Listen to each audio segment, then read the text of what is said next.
So come on up, folks. We've got Decentralizing Hollywood, how NFTs are reshaping the film industry. We've got Doug. Come on up, Doug. Doug, Michelle, Ian, and Poull. Doug Petkanics, Michelle Munson, Ian Grant, Poull Brien. Stage is yours, ladies and gentlemen. Thank you. All right. Thanks, everyone, for coming out early. We've got a panel today on Decentralizing Hollywood, how NFTs affect the film and entertainment and TV industry. And we have a pretty good diverse panel today. We have people building all the way down at the infrastructural level that talks about how video and content flows through the decentralized internet. We have people building kind of tools around IP and artist coordination and content coordination. And we have people who are at the content side with actually producing films and content that we all consume. So we'll be able to talk about all of that. My name is Doug Petkanics. I'm the founder of a project called LivePeer. We're a decentralized video streaming infrastructure for Web3 that's been live on Ethereum for 4.5 years now. I'm also one of the authors of the ERC 721 standard, which kind of kicked off the whole NFT movement back in 2017, 2018. So it's good to see how much this event has grown over the years. Should we start with some introductions? Michelle? Sure. Hi, everybody. I'm Michelle Munson. I'm CEO and co-founder of Alluvio. And at some point, I want to say a little bit about us and what we do. A lot of people probably don't know about us, but in this space, we're pretty deep as far as content decentralization goes. The content fabric, our core protocol, is actually a full layer 1 blockchain and decentralized content storage and dynamic distribution network, which kind of sets it up for tokenization of media in many forms. It's been great to really be part of the NFT revolution over the last couple of years, because it's really gotten the whole content industry to think directly about the opportunities for engagement when audience can own into the media. And we've been involved in many interesting use cases now that are really starting to take media on-chain directly to the audience for partial ownership, retrade, that sort of thing. It's exciting times, even in spite of the challenges with the crypto market. How's it going, everyone? Ian. I own a project, founder of Greenlit. It's a rights and royalty management platform for scaling and franchising of IP permissionlessly through communities, and a model called proof of stake licensing, as well as owning a full functioning metaverse cinema that offers NFT ticketing and content viewing. Good morning, everyone. Thanks for coming. I'm Poull Brien. I'm founder of Pixie. We are essentially a decentralized production studio. So we were originally building on the Terra blockchain before the DPEG, and we've got a pretty interesting story about that. But we create content. We're a group of content creators from film and television, and we wanted to bring that to the blockchain, and that's what essentially Pixie does. It's focused on crypto content and NFT content, but beyond that, utilizing NFTs to fund some of these creative projects. All right, thanks for the introductions. I think everyone would love to hear a little bit about Terra. Let's come back to that at the end if we have time. We can focus on the topic at hand. NFTs kind of disrupting Hollywood, film, and media. So let's start at the content layer, because I think probably everyone in the audience is a content consumer.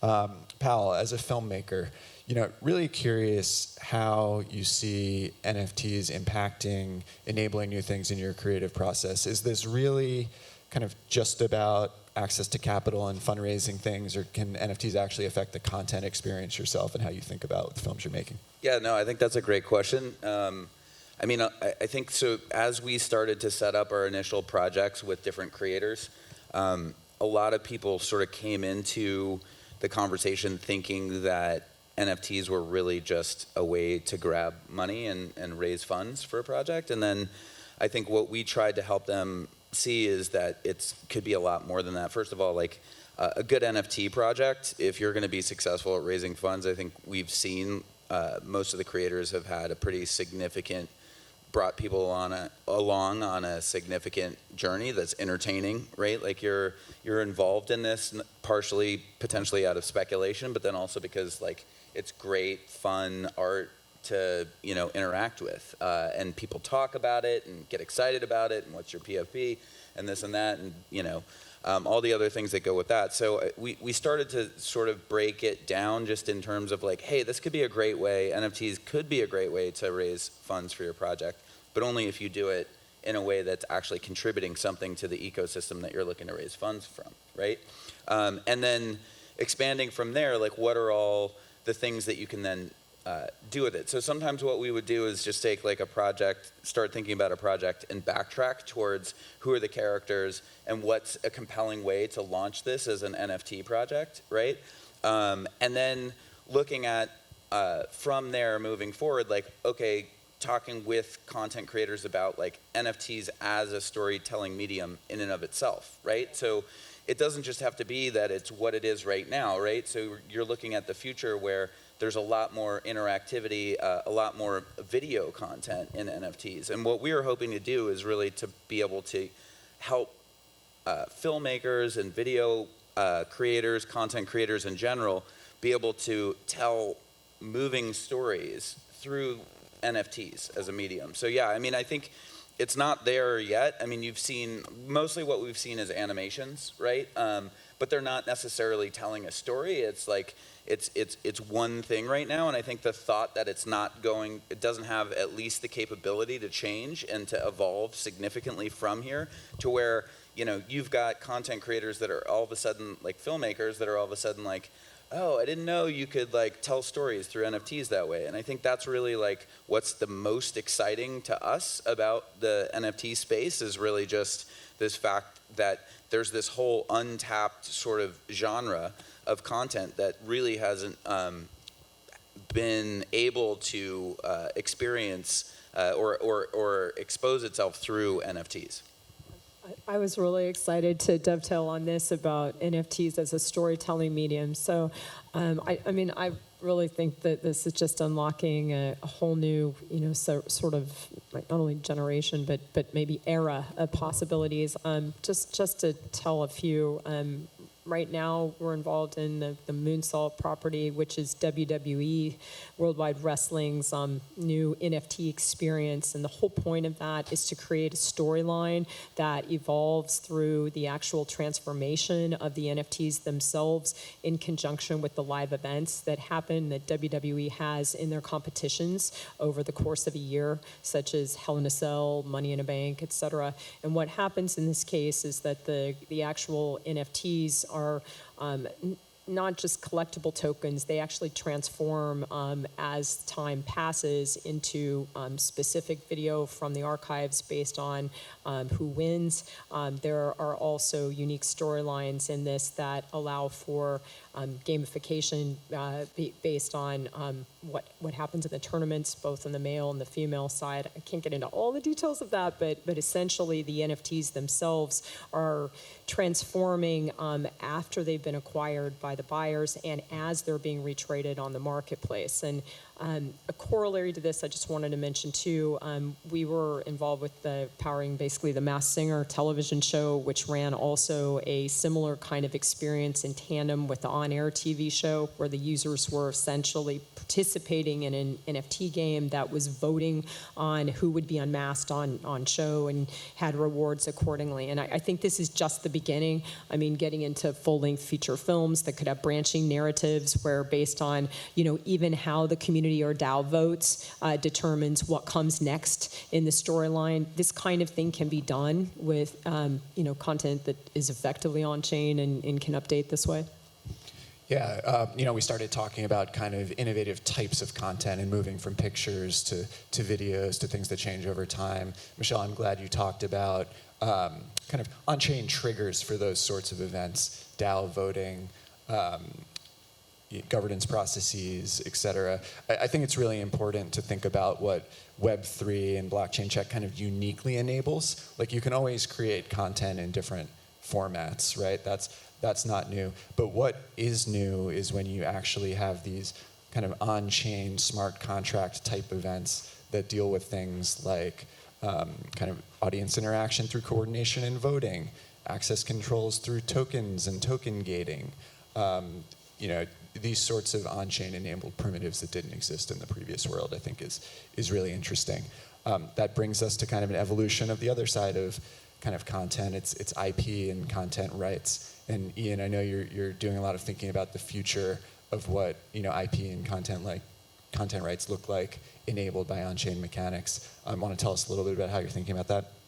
Yeah, so through Greenlit, we definitely believe that IP should be decentralized and allowing the franchise and the scalability of it while being able to maintain ownership and granular control over what IPs are created. So we're launching with a proof of stake licensing model that allows licenses to be granted through a staking mechanism granted tied to an NFT. So you can stake, get a license, and then the IP holder and creator will be able to maintain and have transparency on the royalties and revenue that is made through that specific IP, and that the scaling of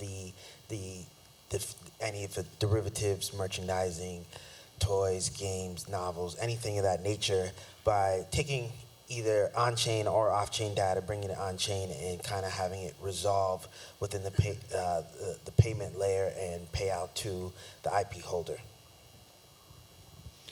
Great. So a lot of the content that we see flowing through these platforms today still comes from traditional kind of Web 2 off-chain sources, right? But I think the power of blockchain technology, again, it kind of opens up global permissionless access to participate in content creation, to participate in coordination on a global scale. Michelle, you're a layer one blockchain. Can you talk about how you think about Alluvio and other blockchain technologies enabling content creation to come more than just from traditional studios? Yeah, well, that's the question. I'm always on the edge of my chair to jump up and shout out loud to everyone. So before I answer this, let me just say a little bit about my own background. I mean, I come into this space coming from building technology, core technology for basically content at scale over the internet most of my career. I started a company called Aspera, which actually the FAST protocol is on Wikipedia. You can read about it. It's a high-speed transfer protocol for bulk data. And Alluvio is the second company that I built, similar core team. In this case, what we really wanted to do was try to go after the biggest problems of large form content in its storage and distribution. And as many people know, the way that's sort of grown up hasn't changed a lot in 20 years from CDNs and also cloud stacks and whatnot.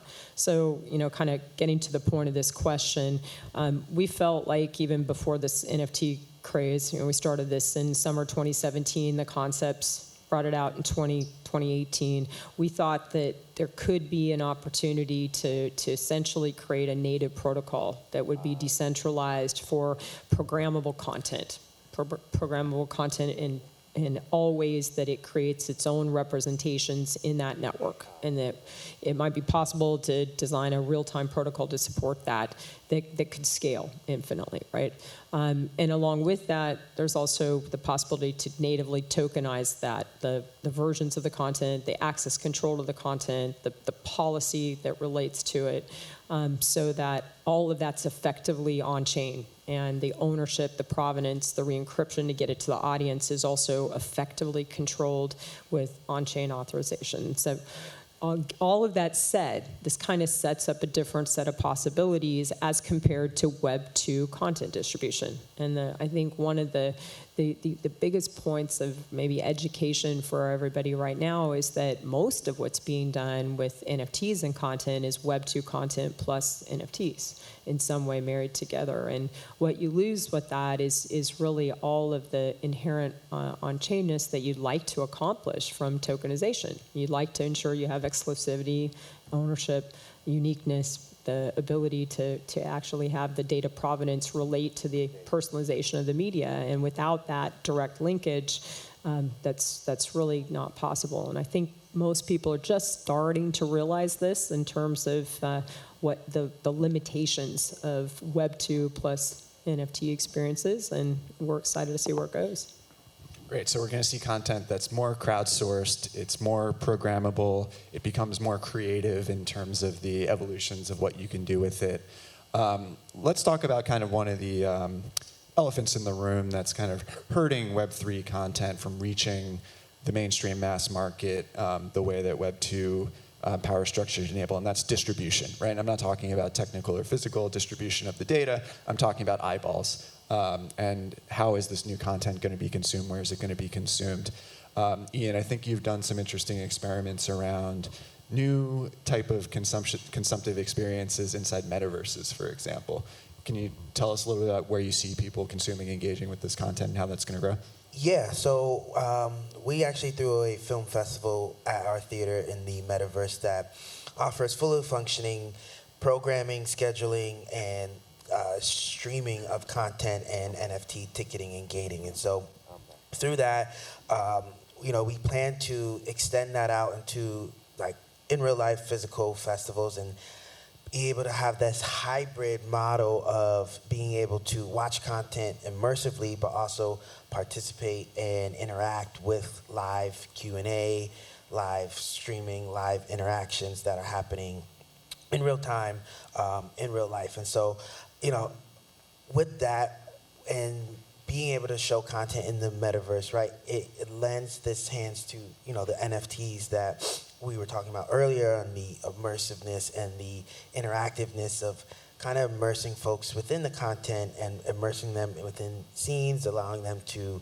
have more of a say and interactiveness within the content that is showing. So, I think for the metaverse, I think it's super early, it's super new, but having that component combined with in real life experiences or active experience, we're focused on like a shared cinematic experience. So when you show up, if you're late, you're late.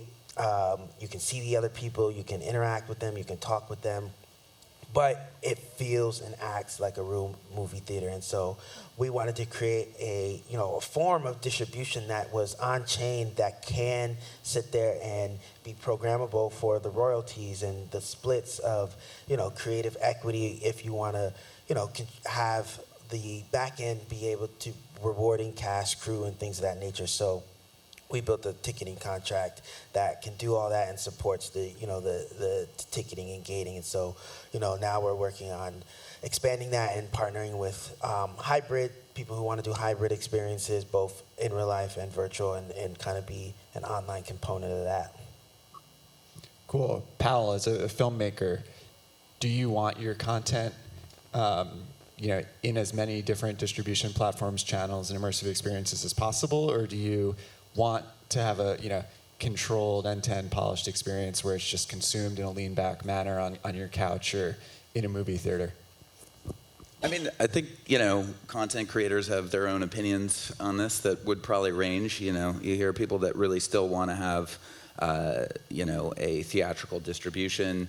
I think what we're talking about up here is giving people the options to do it all, right? So the option to have content that is not only funded but produced in a decentralized manner, and then distributed the same way, right? So I think at the end of the day, like most people probably that are content creators aren't going to care as long as there's enough eyeballs on it.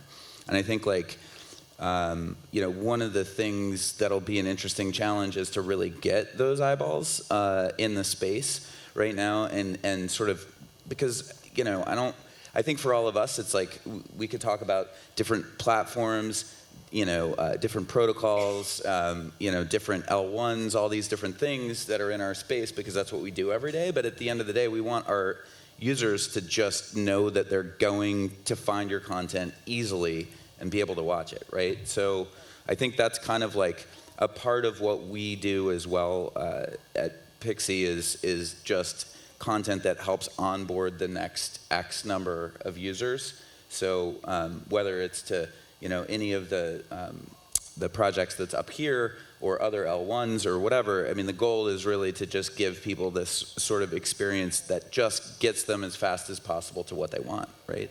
I wanted to add a little bit to that. I mean, the number one thing that we hear on every day in all of these emergent experiences is trying to really mainstream the media consumption. And I think and this is something like you guys would put a lot of emphasis on, is that the wallet experience be transparent in the media consumption. And our custodial wallet is a media wallet first and foremost, and even then, done album releases, live streams in the NFT, episodes, you name it. But what I think is really the next step of this is really opening that entirely so that an experience feels very much like, some aspects of Web 2 consumption and also just natively embedded into these emergent kind of metaverse experiences. That's number one. And then I think the second thing is also to this point of search and visibility, right? Given that easy consumption, the next is just making sure people can find it, and it's as ubiquitous as Web 2's become over the last 20 years. And there's a lot we can do technologically about that, but I think it comes right after. Great, yeah. We've been building LivePeer for over 5 years now, and initially we're just a decentralized streaming platform, right? And it's interesting to hear the feedback from the creators, the artists, that maybe decentralization alone isn't really a difference maker for them, right? They care where the eyeballs are, they care where the experience is. But as we've evolved over the years, we think about, again, what's kind of uniquely Web3 enabled. And sure, decentralization brings benefits like cost reduction, higher reliability through reducing points of failure, things that should enable you to create a better experience. But it's really the kind of interactivity with these on-chain mechanisms, the new primitives like the NFTs, the coordination through DAOs and voting, the ability to have things controlled by on-chain actions that create more compelling and engaging experiences for your fans who are part of owners of this content. That really is super powerful. Really looking forward to all the experimentation that's going to occur in the coming years now that these tools and infrastructures are available. Cool. So last thing I want to touch on is just, we've talked about kind of the potential for new and innovative types of content and NFTs to disrupt Hollywood. Curious to get a point of view from everyone on the challenges or the blockers or the things that keep you up at night, standing in the way, pushing down this world. Yeah, I mean, I'll go first because something that we focus on and I'm very aware of is the challenges of traditional legacy unions and their antiquated ways of wanting to have control over just the payment rails and how they distribute royalties and payments to folks. And so in building Greenlit, we are very conscious of traditional means and trying to meet people where they're at. And so having that fiat on and off ramp, then having a settlement layer that allows for the payment to be standard and not really mess or confuse or just have any of that friction of onboarding them. So really keeping what they know and they can continue that, and then having settlement layers to resolve and bring it on chain. Yeah, I'm glad you mentioned payment rails, unions, things like contracts, things like the court systems that still play such a key role in the filmmaking and TV production processes are just huge externalities and huge costs that the entire industry bears in order to access all the coordination required by those things. And one of the powers of blockchain and Web3 is to dramatically lower those coordination costs through the programmability of smart contracts. And that the lowering of those costs should create tremendous benefits for the creators to be able to kind of cut out those middlemen, connect directly with their audiences, and monetize directly. So I think that's one of the disruptive superpowers. Couple of minutes left. Poull, I know you faced a pretty big challenge recently. As you said, you were building content around the Terra blockchain and ecosystem, and there was a little bit of a big blow up over there. I think that highlights the risks and challenges around speculation, volatility. You want to maybe tell the audience a little bit about some of the lessons learned through that? Yeah, sure. So we were building on the Terra blockchain. We were actually filming a multi-part series on the Terra Jump hackathon in Chicago when the DPEG happened. So if you guys aren't familiar, Terra was a top 5 project, crypto project that completely collapsed, erasing billions of dollars, $40 billion of equity, and wiping out people's like life savings and just decimating a whole ecosystem of projects. It was sort of like the first project that started what is now being called the contagion, which is like spread to like 3AC and Celsius was a part of, and there's a number of other like major funding sources that were all impacted by this. But I think so. What we said is, we were setting up on the Terra blockchain and had already started funding projects, creative projects on that chain, and then we just turned the lens back at ourselves and said, hey, like we've just been through this crazy experience, and like let's make lemonade out of lemons, and let's do something that's really original. Not only create content about this chain and about this collapse, which is like if not the biggest crypto collapse in history, and certainly vying for the title, but also do that in a way that employs a lot of these things that we just talked about, right? So like DAO voting, composable content, just in terms of the NFTs that we're going to use to sort of fund the project, and being able to empower sort of creators to contribute, right? So all those things I think are pretty fun to play with. And I think that's what kind of it'll be an interesting. I mean, I guess in this space, right? When we all sort of see it as a bit of the Wild West in a sense, right? It's like you're pushing boundaries, you're innovating. You guys are all doing like incredible things in terms of technology, and then you're gonna have these setbacks, right? And so part of I think the general move as a founder. And even as a content creator is like, what do you do with your obstacles? That the obstacles are the integral part of every story, right? Every story that we see unfold on screen is all about obstacles and what does your hero do? So we just put ourselves in that position, and we're excited to tell the story and to be able to use it as a way to like revitalize people in a community that's been like really challenged. I also think it's a great teaching opportunity or moment to sort of think about the content and its value intrinsically separate from the currencies and the payments. And one of the things that I see happening with the whole crypto downturn right now, which is fantastic to your main question about what do I worry about the most, is that the awareness of the intrinsic value of the content and tokenizing or decentralizing it is going way up. As the challenges and essentially the liquidity of the market go down, and at least in the creators space, both mainstream Hollywood and then also I think in creators in general. And it's, in my view, kind of a maturing of the blockchain, sort of whole ecosystem as society goes, that people they've kind of started to get the idea of what's possible, and also the potential upside for creators and audience, and starting to really go after that as separate from what have been crypto markets. And to me, that's really where the long term is. All right, so with that, we'll wrap it up. Onwards and upwards. Keep building, everyone. Thank you very much. Thank you, Thanks, guys. guys. Thank you. Thank you very much. Thanks very much, everybody.